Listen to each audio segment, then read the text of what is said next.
না, সফলতার মূল মন্ত্র হচ্ছে আসলে কয়েকটি বিষয়। প্রথমত হচ্ছে আসলে কমিটমেন্ট। কমিটমেন্ট একটি বড় বিষয়, পাশাপাশি সততা, সিরিয়াসনেস এবং সিনসিয়ারিটি। উপসচিব পদে পদোন্নতি পেয়েছেন আলোচিত ম্যাজিস্ট্রেট মোহাম্মদ সরোয়ার আলম। মঙ্গলবার রাতে নিজের ফেসবুক অ্যাকাউন্টে এক স্ট্যাটাসের মাধ্যমে এ তথ্য শেয়ার করেন তিনি। স্ট্যাটাসে তিনি লেখেন, 3 বার বঞ্চিত হওয়ার পর আজ উপসচিব পদে পদোন্নতি পেলাম, আলহামদুলিল্লাহ। সকল প্রশংসা মহান আল্লাহর, যিনি সর্বোত্তম ফয়সালাকারী। 14 বছরের বেশি সময় ধরে প্রশাসনে কর্মরত থাকলেও পদোন্নতি হয়নি সরোয়ারের। এর আগে 2022 সালে ফেসবুকে স্ট্যাটাস দেওয়ার কারণে তিরস্কারসূচক লঘুদণ্ডের শাস্তি পেয়েছিলেন সে সময়ের র্যাবের আলোচিত এ নির্বাহী ম্যাজিস্ট্রেট।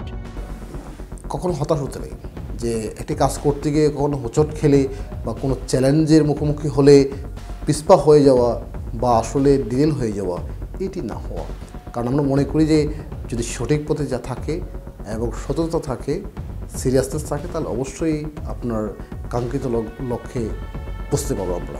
2021 সালের 7ই মার্চ প্রশাসনের 337 জন সিনিয়র সহকারী সচিবকে উপসচিব পদে পদোন্নতি দেয় সরকার, কিন্তু পদোন্নতি বঞ্চিত হন 27তম BCS এর প্রশাসন ক্যাডারের আলোচিত এই কর্মকর্তা।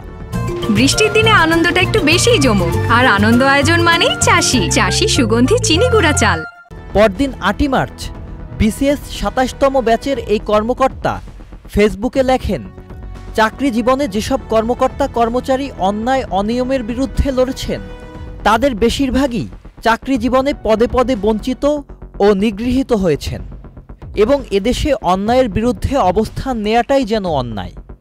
2021 সালের 30শে জুন তার বিরুদ্ধে বিভাগীয় মামলা হয় এবং তার কাছে কৈফিয়ত তলব করা হয়।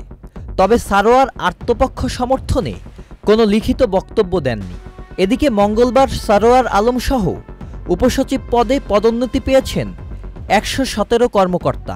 তারা পতন হওয়া আওয়ামী লীগ সরকারের আমলে পদোন্নতি বঞ্চিত ছিলেন। Sajid Abdullah, channel I.